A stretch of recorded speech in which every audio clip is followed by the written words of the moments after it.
Hi friends, നമ്മളിന്ന് പോകുന്നത് കുടജാദ്രിയിലേക്കാണ്. മൂകാംബിക ദേവിയെ കണ്ട് പിറ്റേ ദിവസം രാവിലെ തന്നെ കുടജാദ്രിയിലേക്കുള്ള ട്രക്കിങ്ങിന് പോവാണ് കേട്ടോ. ജീപ്പ് മെയിൻ റോഡിൽ കൂടി വന്നതിന് ശേഷം ഒരു ചെക്ക് പോസ്റ്റിലെത്തും. അവിടെ നമ്മുടെ ഡീറ്റെയിൽസൊക്കെ നമ്മൾ എഴുതി കൊടുക്കണം.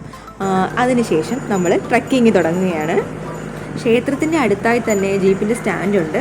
അപ്പോൾ നമ്മൾ വേറെ ഒരിടത്തോട്ടും അന്വേഷിച്ചിട്ട് പോയിട്ട കാര്യമൊന്നുമില്ല. രാവിലെ മുതൽ ജീപ്പ് ട്രക്കിംഗ് ഉണ്ട്. ഒരു ജീപ്പിൽ 8 പേരെയാണ് ഇവർ കൊണ്ടുപോകുന്നത്. 6 മണി മുതൽ സ്റ്റാർട്ട് ചെയ്യും കേട്ടോ. കുടജാദ്രിയിലേക്ക് വരണമെങ്കിൽ ഈ ജീപ്പ് യാത്ര ഒരു അടിപൊളി അനുഭവം തന്നെയാണ് കേട്ടോ.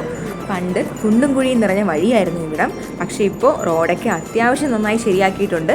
പണ്ടത്തെ പോലെ വലിയ കുഴികളൊന്നും ഇല്ലാത്തത് കൊണ്ട് യാത്ര ഇപ്പോൾ കുറച്ചുകൂടി കംഫർട്ടബിൾ ആണ്. എങ്കിലും ആ ഓഫ് റോഡ് ഫീല് ഇപ്പോഴും ഉണ്ട്. റേറ്റ് പറയുകയാണെങ്കിൽ ഒരു ജീപ്പിന് ഫുള്ളായിട്ട് എടുക്കുക 4000 രൂപ വരും. ഇനി നമ്മൾ ഷെയർ ചെയ്താണ് പോകുന്നതെങ്കിൽ ഒരാൾക്ക് 570 രൂപയാണ് ഇപ്പോഴത്തെ ചാർജ്. ജീപ്പ് ഇവിടെ പാർക്ക് ചെയ്ത് കേട്ടോ. ഇനി നടന്ന് വേണം പോകാൻ. അങ്ങനെ നമ്മൾ മുകളിൽ ക്ഷേത്ര പരിസരത്ത് എത്തിയിരിക്കുകയാണ്. ഇവിടെ നമുക്ക് കാലഭൈരവ ക്ഷേത്രവും നാഗതീർത്ഥക്കുളവും കാണാം. ദാ ഇതുപോലെയുള്ള വഴിയിലൂടെയാണ് ഇനി നമ്മുടെ യാത്ര. ഒരു ബോട്ടിൽ വെള്ളം എപ്പോഴും കയ്യിൽ കരുതിയിരിക്കണം.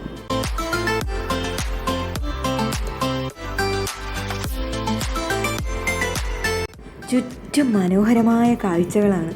നല്ല ചൂടുള്ള കാലാവസ്ഥയാണെങ്കിലും കാറ്റും ചെറിയ തണുപ്പുമുണ്ട്. ഒരുപാട് പേർ തിരിച്ചിറങ്ങി വരുന്നുണ്ട്.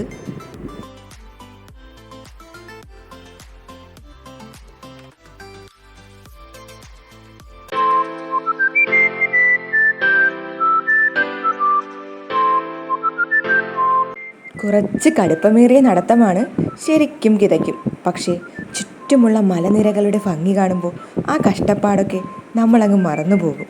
മേഘങ്ങൾ നമുക്ക് താഴെ പഞ്ഞിക്കെട്ടുകൾ പോലെ ഒഴുകി നടക്കുന്നത് ഇവിടെ നിന്നാൽ കാണാം.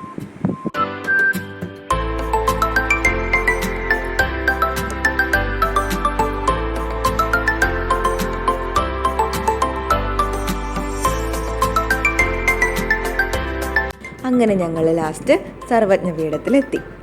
കുറച്ച് നേരം നമ്മൾ അവിടുത്തെ കാഴ്ചകളൊക്കെ കണ്ടു. അവിടെ വന്നിരുന്ന് വിശ്രമിച്ചതിന് ശേഷം നമ്മൾ തിരിച്ചു മടങ്ങി.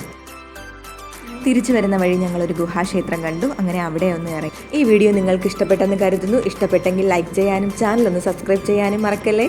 ബൈ.